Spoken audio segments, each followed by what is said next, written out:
Saya ingatkan, jangan ada lagi politik identitas. Jangan ada lagi politisasi agama.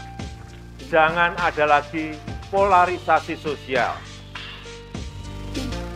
Saya juga mengharapkan dukungan dari semua lembaga negara untuk menjaga dan membangun demokrasi di negeri kita ini, untuk memperkokoh ideologi bangsa.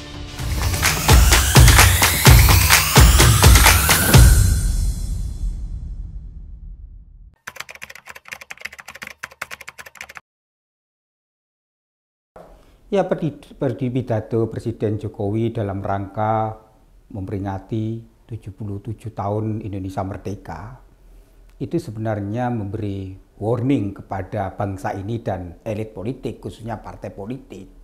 Jangan lagi manipulasi terhadap politik identitas, karena politik identitas itu tidak hanya masalah etnis, suku, ras, dan agama. Tapi politik identitas itu akhirnya menciptakan masyarakat yang terbelah. Dan keterbelahan itu terjadi dalam 10 tahun selama masa di mana pemerintahan Pak Jokowi memerintah. Dan situasi keterbelahan itu kan menciptakan ketegangan di masyarakat, khususnya di akar rumput. Elit politik mungkin sesaat bisa melupakan. Tetapi masyarakat akar rumput dalam 10 tahun ini mengalami yang disebut distrust. Gara-gara persoalan masalah politik identitas. Apa politik identitas itu? Politik identitas adalah manipulasi. Dia bisa manipulasi ayat-ayat kitab suci, memanipulasi etnis, suku, tapi juga memanipulasi putra daerah. Karena dalam politik identitas itu orang mengaduk-ngaduk emosi. Dan dalam politik identitas yang selalu terjadi adalah masyarakat diadu domba satu dengan yang lain. Akibatnya minimum gagasan, sehingga aspek yang dipentingkan adalah emosional publik. Dan ini menghancurkan peradaban demokrasi.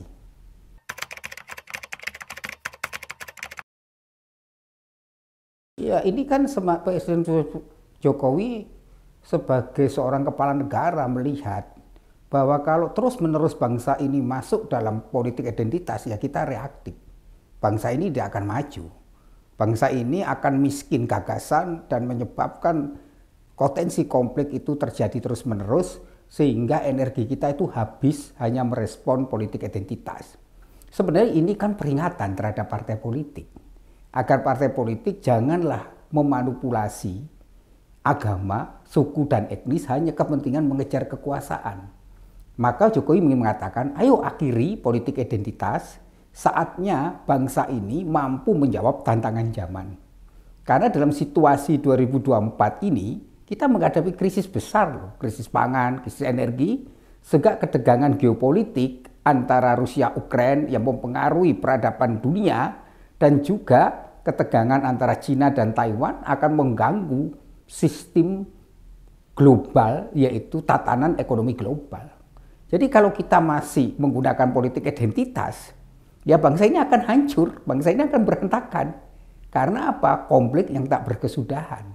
Maka Jokowi mengatakan, please, sekarang akhiri politik identitas, mari kita menggunakan politik rasional. Nah, politik rasional itu apa? Politik gagasan, adu konsep, adu program, sehingga rakyat memiliki kecerdasan dalam menentukan pemimpinnya. Kalau politik identitas dihilangkan, maka muncul kualitas. Sehingga para pemimpin kita yang akan duduk di parlemen, mulai dari DPR tingkat 2, tingkat 1, tingkat pusat, itu kita memiliki orang-orang yang berkualitas. Bukan lagi menjual label SARA itu, suku, etnis, agama. Kalau kita masih politik pelabelan dengan menggunakan SARA, ya maka kita selalu masuk dalam lingkaran kepedulian kita. Dan kita menjadi reaktif. Nah, kalau kita hanya menjadi reaktif, maka bangsa ini akan terseranda dengan politik identitas.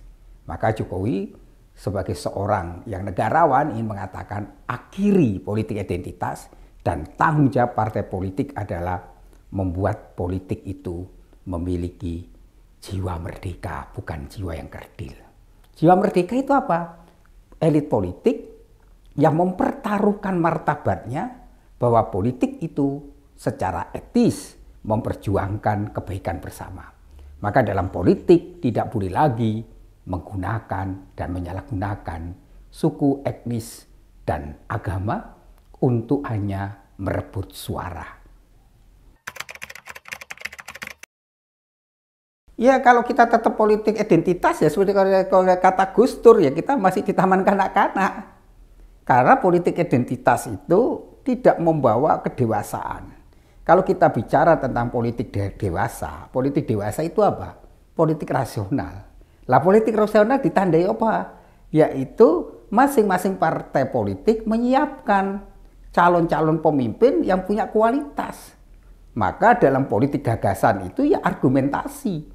Dan argumentasi itu bisa dipertanggungjawabkan dengan apa? Agenda kerja yang jelas. Misalnya agenda mengatasi kemiskinan, agenda bagaimana kita mampu membuat pendidikan yang berkualitas dan bermutu, bagaimana gagasan tentang ketahanan pangan, ketahanan energi, serta mencari alternatif-alternatif bagaimana kita mampu bersaing di dunia global.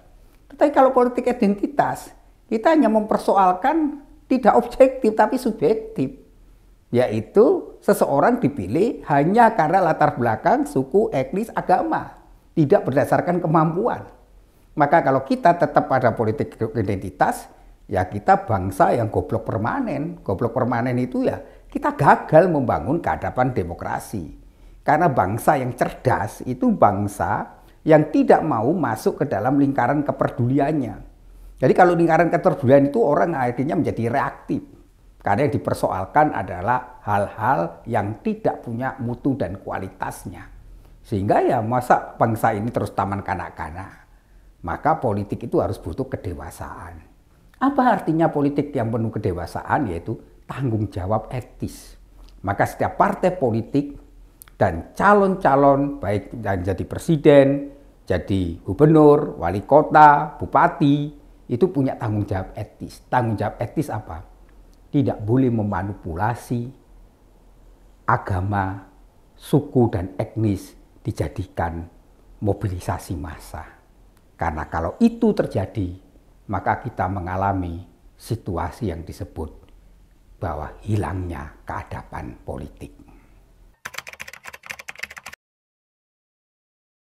Untuk mencegah ya, para peserta partai politik berani nggak dia memutus kata tidak lagi menggunakan politik identitas untuk mencari dukungan. Maka di sini pentingnya partai-partai politik yang memainkan politik identitas ya harusnya digugurkan. Sehingga KPU dan Bawaslu punya tanggung jawab moral. Sehingga politik identitas itu harus dipadamkan sejak awal.